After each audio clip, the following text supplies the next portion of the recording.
Hey guys, I just got back from a walk, so forgive me. It is the morning and I'm here to share what I eat in a normal day at the age of 56. I always focus on high protein, and as you know from past videos, I've tried to almost every day front load my protein first thing in the morning when I have my first meal. And usually that could be around anywhere from 9:30 to 11. It all depends on what's happening with my caregiving duties and with my work duties and my house duties. I usually eat a 2 MAD plus a snack. That is on a regular eating day when I'm doing some extra resistance training. And I do strength training or resistance training at least 3 times a week. Other days are recovery days, and those recovery days are for when I do a light version of exercise. I still have movement every day. I do take daily walks and at least walk about 10,000 K per day. And that is added into any day, recovery days or also workout days. 1 day a week, or if I'm feeling aggressive and motivated to lose a couple of extra pounds, I do OMAD, 1 meal a day, or I will do a 24-hour fast completely. If I'm really feeling frisky, I do a 36-hour fast. I just throw it in to mix things up so you're always confusing the body. It's just like you change an exercise and you're confusing the muscles, right? Every once in a while, I throw in an extra fast. Maybe it's once a month, or it could be once every 3 months, just depending on where I am about fat loss mode. I know I'm kind of been in a fat loss mode for the last 6 months, but I've fallen off of my regular routine where I've had a lot of extra stress, high stress in my life with caregiving becoming more intensified with my mom. Don't you just have those days where you just don't feel like having a regimen? Sometimes you just gotta take a break and rest. So that's what I kind of call my 80-20 rule, so you don't put so many guidelines around you that are not sustainable. The 80-20 rule, I'm doing most of the things that I need to do for fat loss the 80% of the time. And 20% of the time, maybe I wanna have something sweet, a piece of cake or a cookie, something like that in the week. I do it. I just do it because I don't want to always have the feeling that I can't have these things. It's about that self-talk, telling yourself, oh, I can't eat this, or I can't have a glass of wine.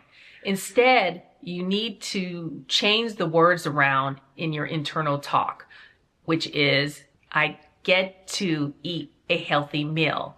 I get to eat high protein today that is going to hit my health goals. I get to enjoy this birthday cake with the friend, and that's the 20%, right? So I get to do some of these things because I'm taking care of me and my mental well-being as well as physical.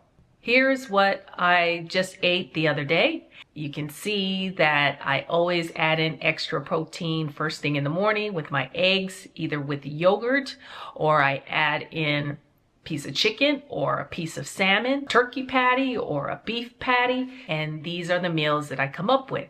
I also add in a little bit of fruit like blueberries, which seems to be my favorite lately. It's antioxidants, but also it doesn't spike the blood levels as high as some other fruits that do. I started eating around 10 o'clock, and today, this afternoon, I have an early dinner, usually anywhere between 4:30 and 6:30.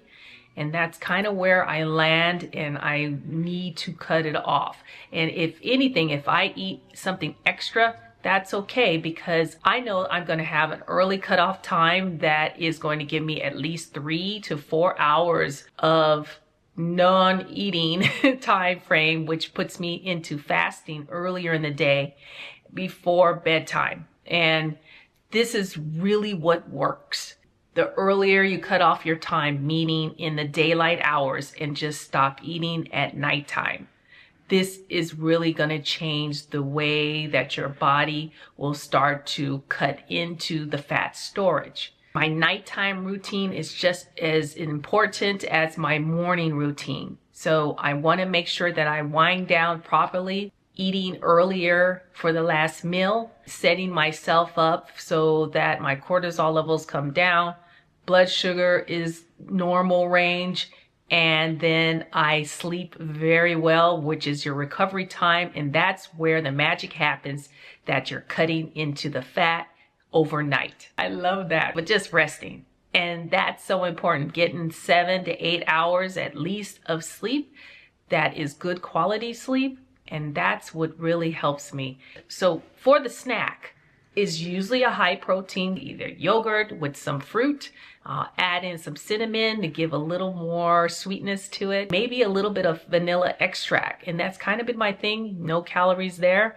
And voila, you got yourself a dessert that also helps that craving for something sweet. You don't have to make this fancy and make a gourmet meal just to be healthy.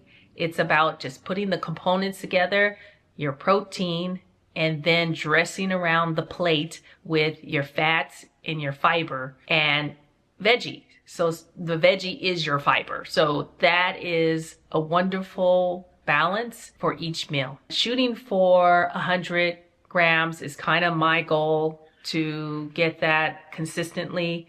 Although I may hit maybe 85 grams. I don't always beat myself up if I don't hit 100 grams of protein. You have to look at the things that work for you when it comes down to cutting the fat and weight loss. And at this age, we need more protein to trigger the fat storage that we're going to eliminate. What are some meals that you're eating today that are working for you over the age of 50? I'd love to hear, and please leave a comment. And if you want to know what I've been doing step by step to make sure that I keep the weight off and stay lean and build muscle, please do check out the Fasting Lifestyle Guide for the Mature Woman. And I look forward to seeing you on the next video. And always remember, you can begin again.